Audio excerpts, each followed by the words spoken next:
Hi, welcome back to my channel. In this video we will be discussing 10 mind-boggling things you should know about quantum physics. Number 1. The quantum world has a lot in common with shoes. You can't just go to a shop and pick out sneakers that are an exact match for your feet.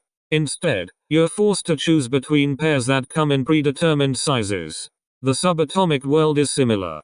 Albert Einstein won a Nobel Prize for proving that energy is quantized.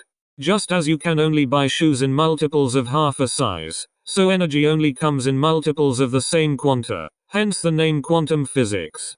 The quanta here is the Planck constant, named after Max Planck, the godfather of quantum physics. He was trying to solve a problem with our understanding of hot objects like the sun. Our best theories couldn't match the observations of the energy they kick out. By proposing that energy is quantized, he was able to bring theory neatly into line with experiment. 2. J. Thomson won the Nobel Prize in 1906 for his discovery that electrons are particles. Yet his son George won the Nobel Prize in 1937 for showing that electrons are waves. Who was right? The answer is both of them. This so-called wave-particle duality is a cornerstone of quantum physics. It applies to light as well as electrons. Sometimes it pays to think about light as an electromagnetic wave, but at other times it's more useful to picture it in the form of particles called photons. A telescope can focus light waves from distant stars, and also acts as a giant light bucket for collecting photons. It also means that light can exert pressure as photons slam into an object.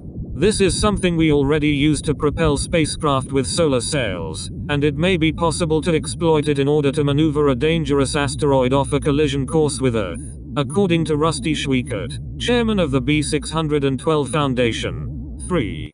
Wave-particle duality is an example of superposition. That is, a quantum object existing in multiple states at once. An electron, for example, is both here and there simultaneously. It's only once we do an experiment to find out where it is that it settles down into one or the other. This makes quantum physics all about probabilities.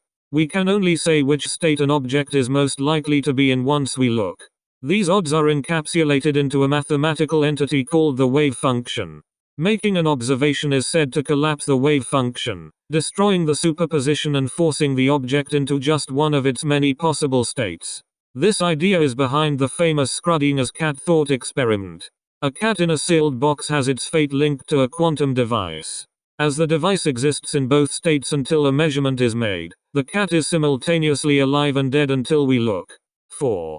The idea that observation collapses the wave function and forces a quantum choice is known as the Copenhagen interpretation of quantum physics. However, it's not the only option on the table. Advocates of the many worlds interpretation argue that there is no choice involved at all. Instead, at the moment the measurement is made, reality fractures into two copies of itself, one in which we experience outcome A, and another where we see outcome B unfold.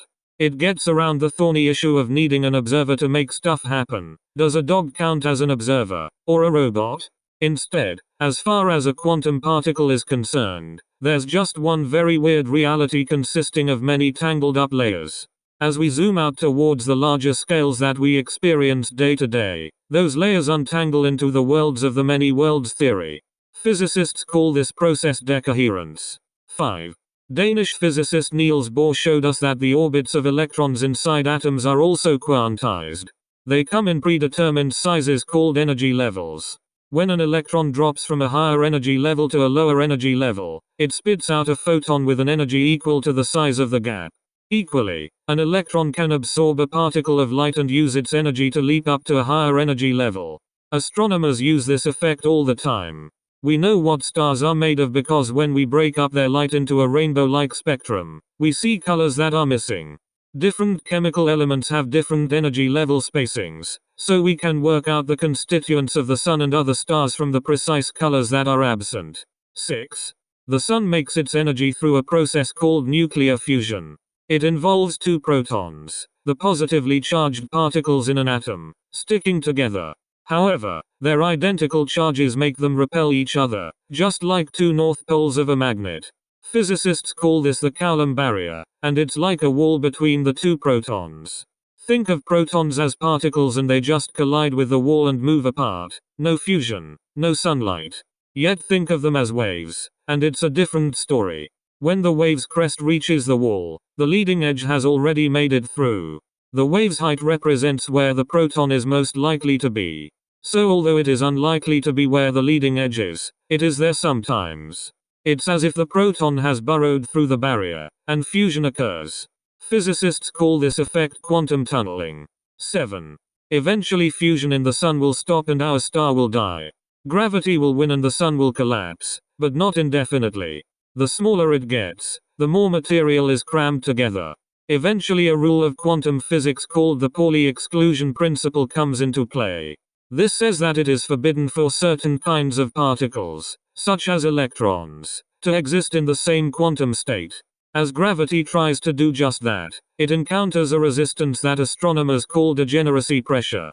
The collapse stops, and a new Earth-sized object called a white dwarf forms. Degeneracy pressure can only put up so much resistance. However, if a white dwarf grows and approaches a mass equal to 1.4 suns, it triggers a wave of fusion that blasts it to bits. Astronomers call this explosion a type Ia supernova, and it's bright enough to outshine an entire galaxy. 8. A quantum rule called the Heisenberg uncertainty principle says that it's impossible to perfectly know two properties of a system simultaneously. The more accurately you know one, the less precisely you know the other. This applies to momentum and position, and separately to energy and time. It's a bit like taking out a loan. You can borrow a lot of money for a short amount of time, or a little cash for longer. This leads us to virtual particles.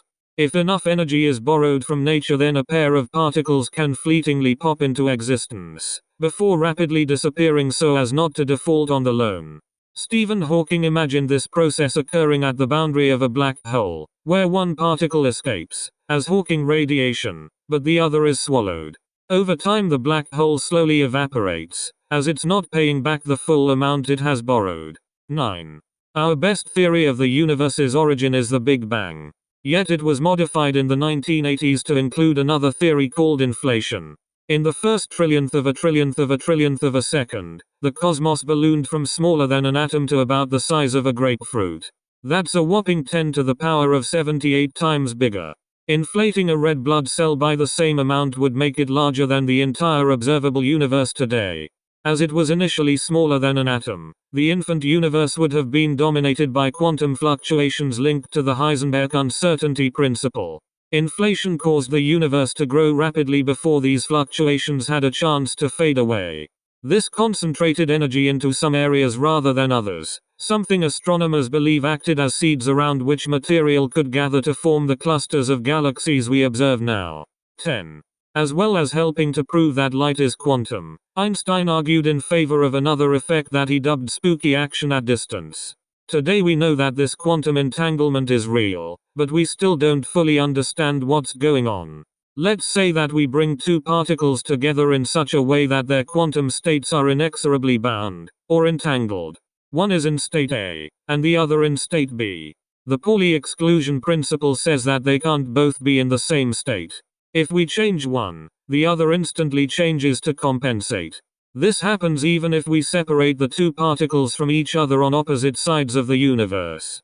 It's as if information about the change we've made has traveled between them faster than the speed of light, something Einstein said was impossible. Thanks for watching the video. If you enjoyed and want more science videos, please like and subscribe.